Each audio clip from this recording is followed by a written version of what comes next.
Decode presented by KEI Wires and Cables. विकसित भारत का विकसित wire. Powered by Swaraj Tractors. नया स्वराज मेरा Swaraj. Co-powered by Mongia steels, steel का बादशाह. इन एसोसिएशन विद चले ज्यादा और पैसे बचाए, इसीलिए अब से जो धोए वो धो डाला. सभी पशुपालकों की पसंद, देश का नंबर 1 कपिला पशु आहार. JK Tyre, total control.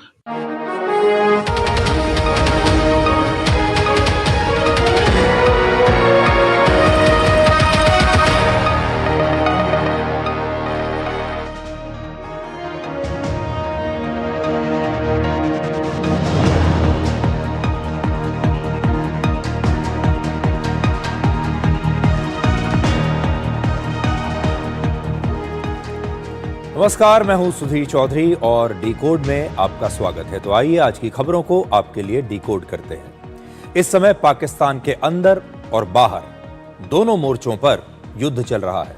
Pakistan के अंदर गृह युद्ध जैसे हालात बन गए हैं और दूसरी तरफ सीमा पर अफगानिस्तान के साथ उसका युद्ध छिड़ा हुआ है।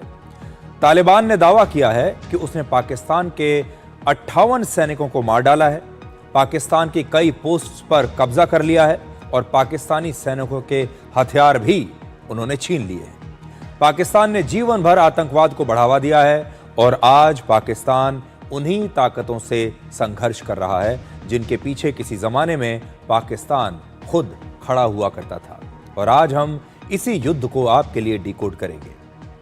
इसके बाद हम आपको यह दिखाएंगे कि बिहार चुनाव से ठीक पहले तेजस्वी यादव, लालू यादव और उनके परिवार पर रेलवे के होटल घोटाले में 400 BC का आरोप लगा है।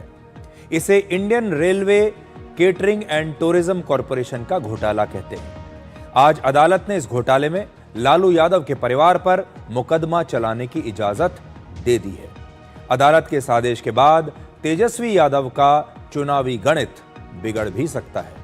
और आखिर में हम आपको एक 90 साल की मां और एक पीपल के पेड़ के भावुक रिश्ते की कहानी सुनाएंगे। इस बुजुर्ग महिला ने 20 साल तक अपने बच्चे की तरह इस पीपल के पेड़ की परवरिश की, लेकिन कुछ लालची लोगों ने सड़क बनाने के लिए इस पेड़ को बेरहमी से काट दिया। इसके बाद यह महिला ऐसे फूट फूट कर रो रही थी जैसे किसी ने उसका बच्चा उससे छीन लिया हो। लेकिन सबसे पहले पाकिस्तान से आज 2 बड़ी खबरें आई हैं। पहली खबर है पाकिस्तान में चल रहे गृह युद्ध की और दूसरी पाकिस्तान और अफगानिस्तान के बीच चल रहे युद्ध की। पाकिस्तान के आर्मी चीफ असीम मुनीर देश के बाहर और अंदर दोनों मोर्चों पर इस समय युद्ध में फंसे हुए हैं। एक तरफ पाकिस्तान की कट्टरपंथी राजनीतिक पार्टी तहरीक लब्बैक पाकिस्तान यानी TLP है और दूसरी तरफ तालिबान पाकिस्तान के सैनिकों के सामने खड़ा है। तो एक तरफ है TLP और दूसरी तरफ है तालिबान, और ये दोनों ही पाकिस्तानी सेना से मदद लेकर पहले ताकतवर बने और फिर आज पाकिस्तान के ही सामने खड़े होकर पाकिस्तान को चुनौती दे रहे हैं। पाकिस्तान इन्हें अपनी रणनीतिक ताकत मानता था, पर अब ये पाकिस्तान के लिए ही बहुत बड़ा खतरा बन गए हैं। सबसे पहले आप देखिए कि पिछले 5 दिनों से कैसे पाकिस्तान की सड़कों पर एक गृह युद्ध जैसे हालात पैदा हो गए हैं और कैसे पाकिस्तान की सड़कों पर पाकिस्तान के अंदर एक गृह युद्ध चल रहा है।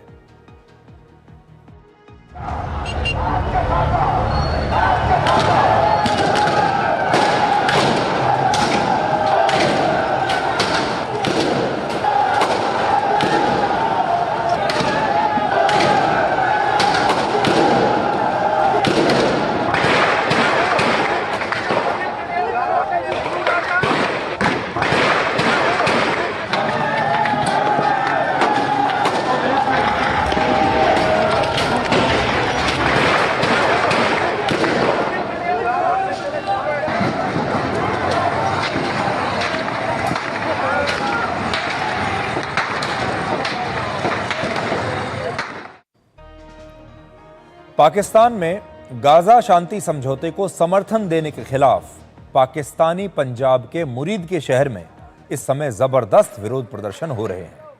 टीएलपी ने गाजा शांति समझौते के विरोध में लाहौर से लेकर इस्लामाबाद तक एक लंबा प्रोटेस्ट मार्च निकाला और अमेरिकी दूतावास की तरफ मार्च करने की कोशिश की। टीएलपी कहता है कि पुलिस की फायरिंग में अब तक उसके 250 से ज्यादा कार्यकर्ता मारे जा चुके हैं और 1,500 से ज्यादा कार्यकर्ता उसके घायल हुए हैं। खुद टीएलपी के चीफ हाफिज साद हुसैन रिजवी को भी कई गोलियां लगी हैं और उनकी हालत भी अभी गंभीर है और अब पाकिस्तान में यह विरोध प्रदर्शन और ज्यादा आक्रामक होने की आशंका है। पाकिस्तान के सुरक्षा बलों पर बख्तरबंद गाड़ियों से इन प्रदर्शनकारियों को बड़ी क्रूरता से कुचलने के आरोप लगे हैं और पाकिस्तान की सरकार ने अभी तक इस पर कोई बयान जारी नहीं किया है। अब आप इस प्रदर्शनकारी का एक बयान सुनिए जिसकी आज पूरे दिन में बहुत चर्चा हो रही थी। यहाँ पे फजर का टाइम हो रहा है और फजर के टाइम पूरा मन मार्च के ऊपर स्ट्रेट फायरिंग की जा रही है। यहाँ पे स्नाइपर चलाई जा रही है, यहाँ पे AK-47 का इस्तेमाल किया जा रहा है। यहाँ पे पूरा मन नत्ते शहरियों के ऊपर रियासत जो माँ होती है वो अपने बच्चों के ऊपर ये देखे कैसे भ्रष्ट मार रही है। हमारे पास इतने शहीद हो चुके हैं कि हमारे पास उठाने के लिए जगह नहीं है। रात के इस अंधेरे में हमारा वो कत्लेआम कर रहे हैं। तो सोचिए पाकिस्तान की सरकार अपने ही लोगों पर कैसे अत्याचार कर रही है। अब आप पाकिस्तान के लाहौर शहर की तस्वीरें देखिए जिसमें चारों तरफ आपको धुआं ही धुआं नजर आएगा और साथ ही लगातार गोलियां चलने की आवाजें भी आपको सुनाई देंगी। वहां पाकिस्तानी पुलिस ने प्रदर्शनकारियों को रोकने के लिए लाठी चार्ज के साथ साथ आंसू गैस के गोले भी फायर किए हैं। पाकिस्तान की पुलिस का यह ऑपरेशन रात को 2 बजे शुरू हुआ और यह सुबह 7 बजे तक चला।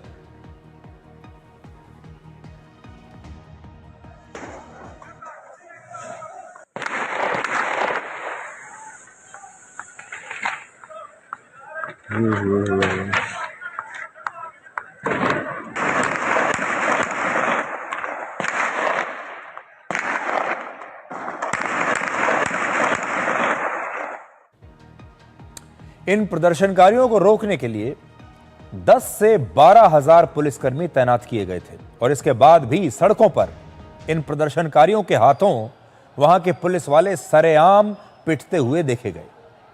हैरानी की बात यह है कि इस प्रदर्शन में 100 से ज्यादा पुलिसकर्मी भी घायल हुए हैं और इनमें से कईयों को तो गोलियां भी लगी हैं और पाकिस्तानी मीडिया कहता है कि ये गोलियां टीएलपी के प्रदर्शनकारियों ने पुलिस पर चलाई।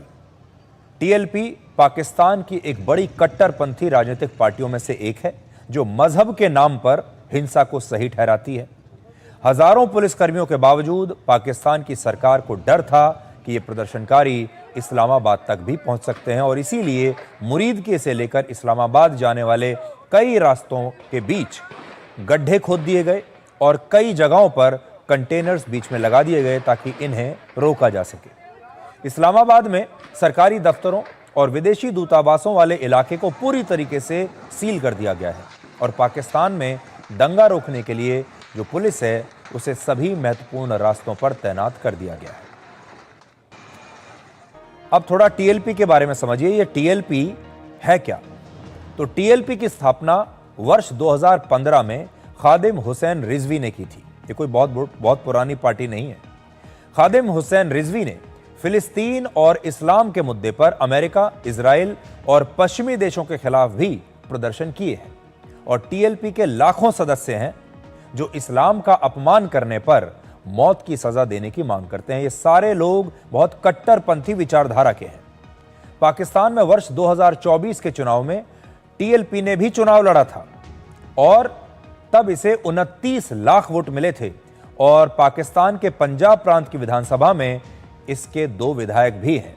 यानी मजहब का इस्तेमाल करके अब यह पार्टी एक बड़ी राजनीतिक ताकत बनने की कोशिश कर रही है पाकिस्तान में और इसकी ताकत कितनी है आप इन तस्वीरों से देख सकते हैं। पाकिस्तान में ऐसे कट्टरपंथी संगठनों को सबसे पहले पाकिस्तानी सेना ही हवा देती है। पाकिस्तानी सेना पहले इन्हें पाल पोस कर बड़ा करती है, इन्हें पैसा देती है, इन्हें हथियार देती है, ट्रेनिंग देती है और यह सब इसलिए किया जाता है ताकि इनके विरोध प्रदर्शनों की मदद से पाकिस्तान की सिविलियन सरकार को कमजोर किया जा सके। आप ये कह सकते हैं कि ये पाकिस्तानी सेना के दूसरे हथियार हैं और पाकिस्तानी सेना अब तक इन्हें हथियार की तरह इस्तेमाल करती आई है। पाकिस्तानी सेना को जो भी लगता है कि उसके सामने खड़ा है, जो उसका प्रतिद्वंदी है, सिविलियन सरकार भी जिसमें हो सकती है, उन सबको दबाने के लिए इनका इस्तेमाल किया जाता है। यह भी संभव है कि इस समय पाकिस्तानी सेना की शह पर ही शहबाज शरीफ की सरकार को कमजोर करने के लिए यह आंदोलन शुरू किया गया हो। पाकिस्तान के बारे में आप कुछ नहीं कह सकते, हो सकता है यह भी सेना ने ही कराया हो, और इस समय हालात काबू से बाहर हो रहे हैं और अब हो सकता है कि पाकिस्तानी सेना बीच बचाव करके इस विरोध प्रदर्शन को रुकवाने का दिखावा भी करे। टीएलपी के इस प्रदर्शन पर सबसे कड़ा बयान तालिबान ने दिया है और तालिबान ने कहा है कि पाकिस्तानी सेना ने प्रदर्शनकारियों पर सीधे गोलियां चलाई और इस हिंसा से तालिबान बहुत दुखी है और तालिबान बहुत नाराज है। तो सोचिए, टीएलपी के समर्थन में तालिबान खुलकर आया है और तालिबान ने शायद पहली बार पाकिस्तानी सेना की आलोचना भी की है खुलकर। यह एक बिल्कुल साफ संकेत है कि अफगानिस्तान अब इस्लामाबाद के खिलाफ खुलकर बयान देता है, काबुल अब इस्लामाबाद के खिलाफ हो गया है और अफगानिस्तान अब पाकिस्तान के साथ नहीं है। टीएलपी इस्लाम की बरेलवी विचारधारा को मानता है, जिसकी स्थापना 19वीं सदी की शुरुआत में भारत के उत्तर प्रदेश के बरेली शहर में हुई थी और इसके संस्थापक थे इमाम अहमद रजा खान बरेलवी और वो एक इस्लामी मुस्लिम विद्वान माने जाते हैं, इस्लाम के विद्वान माने जाते हैं। बरेलवी विचारधारा के समर्थकों ने ब्रिटिश राज के समय मुस्लिम लीग का समर्थन किया था और भारत का बंटवारा करके पाकिस्तान बनाने की मांग पर उन्होंने बहुत जोर दिया था। और इमाम अहमद रजा खान बरेलवी ने यह तब कहा था कि हिंदू और मुसलमान कभी एक साथ नहीं रह सकते। अब सोचिए, पाकिस्तान के शहरों में सिविल वॉर जैसे हालात बन गए हैं और शहबाज शरीफ अभी विदेश दौरा कर रहे हैं। अभी वो इजिप्ट में है और वो इजिप्ट क्यों गए हैं? ताकि वो गाजा के शांति समझौते पर अपनी मोहर लगा सकें और उसका कुछ श्रेय वो भी ले सकें। यानी गाजा के शांति समझौते को अपना समर्थन देने के लिए वहां के प्रधानमंत्री, पाकिस्तान के प्रधानमंत्री इस समय इजिप्ट में है। दोनों तस्वीरें आप देखिए, अपने शहर में, अपने देश में क्या हो रहा है और पाकिस्तान के प्रधानमंत्री विदेश में जाकर क्या कर रहे हैं। तो पाकिस्तान तो अंदर ही अंदर अभी जल रहा है। अब एक युद्ध आपने देख लिया, इसे आप गृह युद्ध कह सकते हैं, लेकिन पाकिस्तान एक और युद्ध भी लड़ रहा है जो पाकिस्तान अपनी सीमा पर इस समय अफगानिस्तान के साथ लड़ रहा है, तालिबान के साथ लड़ रहा है। पाकिस्तान और अफगानिस्तान के बीच पिछले 48 घंटों में 6 जगहों पर युद्ध हुआ है और इस युद्ध पर हमारे पास आज आपके लिए 4 खबरें हैं, 4 अपडेट्स हैं। तो पहली खबर तो यह है कि अफगानिस्तान ने दावा किया है कि उसके हमलों में पाकिस्तान के 58 सैनिक मारे गए हैं, जबकि पाकिस्तान ने अभी 23 सैनिकों के मारे जाने की बात कबूल कर ली है। तो चलिए, 58 ना सही, पाकिस्तान ने इतना तो माना कि उसके 23 सैनिक मारे गए हैं अफगानिस्तान के इस हमले में। अब पाकिस्तान भी यह दावा कर रहा है कि उसने भी तालिबान के 200 से ज्यादा फौजियों को मार डाला है, जबकि अफगानिस्तान ने कहा है कि उसके सिर्फ 9 फौजी मारे गए हैं। दूसरी खबर यह है कि अफगानिस्तान कह रहा है कि उसने पाकिस्तानी सेना के 25 ठिकानों को नष्ट कर दिया है और पाकिस्तान ने भी अफगानिस्तान के 19 पोस्ट पर कब्जा करने का दावा किया है। तीसरी खबर यह है कि पाकिस्तान और अफगानिस्तान की सीमा पर 6 जगहों पर दोनों के बीच बड़ा संघर्ष हुआ है और ये इलाके हैं बाजौर, कुर्रम, डीर, चित्राल, अंगूर अड्डा और बहरामचाह। ये वो इलाके हैं जहां पर लड़ाई चल रही है। 6 जगह पर लड़ाई इस समय चली है।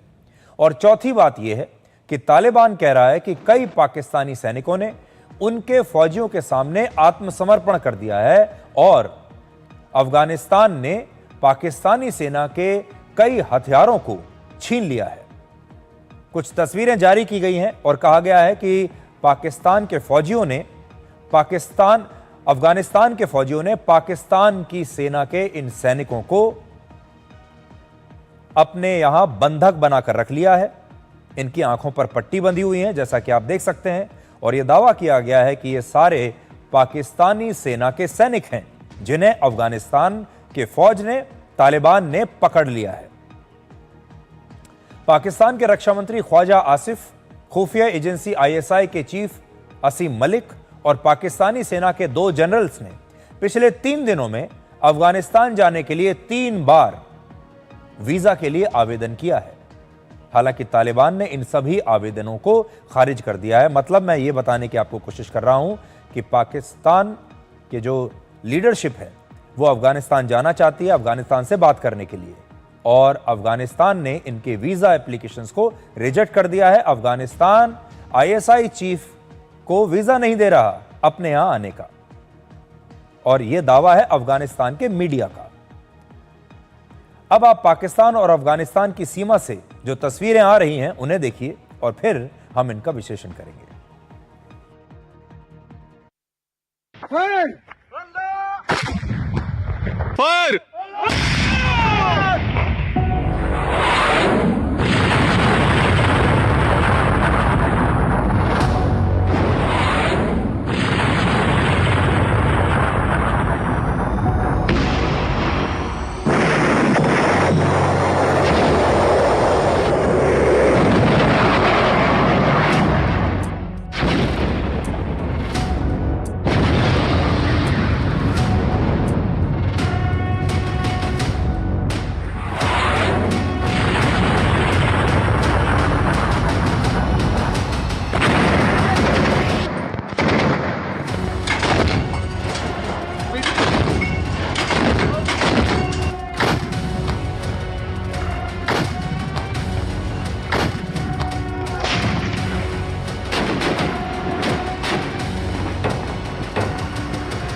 अफगानिस्तान ने धमकी दी है, चेतावनी दी है कि अगर पाकिस्तान ने दोबारा हमला किया तो उसकी सेना इसके लिए पूरी तरह से तैयार है। फिलहाल सऊदी अरब और कतर की मध्यस्थता के बाद यह युद्ध रुक गया है। अब आप तालिबान के प्रवक्ता का बयान सुनिए जो पाकिस्तान पर अफगानिस्तान के हमलों की वजह बता रहे हैं।